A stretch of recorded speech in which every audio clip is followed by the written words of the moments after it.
পাকিস্তানের সবচেয়ে বড় ও গুরুত্বপূর্ণ প্রদেশ বেলুচিস্তান স্বাধীনতা ঘোষণা করেছে বলে বিভিন্ন সংবাদ মাধ্যম থেকে জানা যাচ্ছে। অঞ্চলটি নিজস্ব জাতীয় সঙ্গীত, জাতীয় প্রতীক ও নিজস্ব মুদ্রা গ্রহণ করেছে বলেও খবর মিলছে।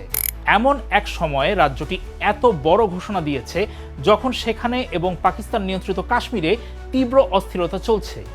দ্বিতীয় অঞ্চলটিতে অর্থনৈতিক সংকট ও রাজনৈতিক অধিকার নিয়ে টানা বিক্ষোভ দেখা যাচ্ছে। আর বেলুচিস্তানে পাকিস্তানি নিরাপত্তা বাহিনীর ওপর সশস্ত্র আক্রমণ আশঙ্কাজনকভাবে বেড়ে গেছে। 2026 সালে জয়েন্ট আওয়ামী অ্যাকশন কমিটির নেতৃত্বে পাকিস্তান অধিকৃত কাশ্মীরে আন্দোলন সহিংসতায় রূপ নেয়। অন্যদিকে বেলুচিস্তানে BLA এর সঙ্গে সংঘাতে বহু সেনা সদস্য ও সাধারণ মানুষ প্রাণ হারিয়েছেন।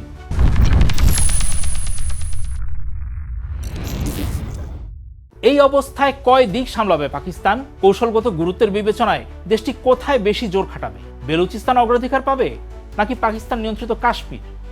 বলা হচ্ছে পাকিস্তান ভারতের সামরিক বিরোধ এবং সীমান্তের সার্বভৌমত্ব রক্ষার ক্ষেত্রে কাশ্মীর অঞ্চলই কেন্দ্রীয় ভূমিকা পালন করছে। কিন্তু যদি বলি ভূরাজনৈতিক ও অর্থনৈতিক দিক থেকে বেলুচিস্তানের গুরুত্বই পাকিস্তানের কাছে অনেক বেশি।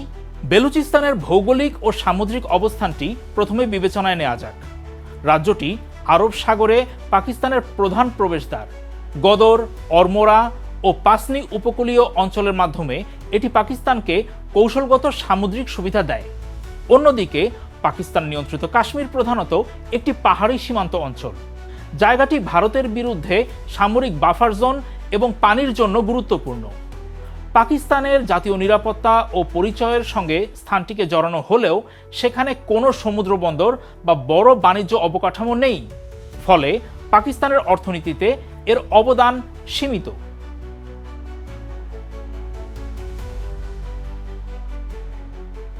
আন্তর্জাতিক বাণিজ্য এবং অর্থনীতির প্রেক্ষাপটেও বেলুচিস্তানকে এক নজর দেখে নেই। ইরান এবং আফগানিস্তানের সীমান্তবর্তী ওই অঞ্চল মধ্য এশিয়া, মধ্যপ্রাচ্য ও দক্ষিণ এশিয়াকে সংযুক্ত করে। ফলে পাকিস্তানের দীর্ঘমেয়াদী বাণিজ্য ও ট্রানজিট পরিকল্পনার মূল ভিত্তি ওই রাজ্য। রাজ্যটি তামা, স্বর্ণ ও গ্যাসের মতো মূল্যবান প্রাকৃতিক খনিজ সম্পদে সমৃদ্ধ। চীন পাকিস্তান অর্থনৈতিক করিডোরের মূল কেন্দ্র গদর বন্দরও কিন্তু ওই বেলুচিস্তানেই অবস্থিত। তাই চীনের আরব সাগরে প্রবেশের ক্ষেত্রে রাজ্যটি খুবই গুরুত্বপূর্ণ। পাকিস্তান নিয়ন্ত্রিত কাশ্মীর মূলত একটি ভূখণ্ডগত ও সীমান্ত বিরোধের জন্যই সংবাদের শিরোনামে জায়গা পায় বেশি। অন্যদিকে বেলুচিস্তান হল পাকিস্তানের সামুদ্রিক পথ, বাণিজ্য অবকাঠামো ও জ্বালানির মূল উৎস। তাই বেলুচিস্তানের স্বাধীনতার ঘোষণা বা সেখানে বাড়তে থাকা অস্থিরতা শুধু পাকিস্তানের সার্বভৌমত্বকেই গুঁড়িয়ে দিচ্ছে না, একই সঙ্গে চীনের কোটি কোটি ডলারের অর্থনৈতিক করিডোরের প্রকল্পকেও চরম ঝুঁকির মুখে ফেলেছে। এক কথায় বলতে গেলে পাকিস্তান নিয়ন্ত্রিত কাশ্মীর পাকিস্তানের সামরিক ও সীমান্ত প্রতিরক্ষার জন্য হয়তো গুরুত্বপূর্ণ, কিন্তু বেলুচিস্তান হল পাকিস্তানের অর্থনৈতিক ও কৌশলগত ভবিষ্যতের মূল চাবিকাঠি। এই কারণেই আজ সেখানে রক্ত ঝরছে।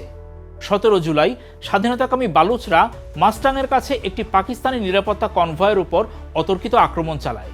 খবরে বলা হয়েছে এতে 45 জন পাকিস্তানি সৈন্যের প্রাণ গেছে।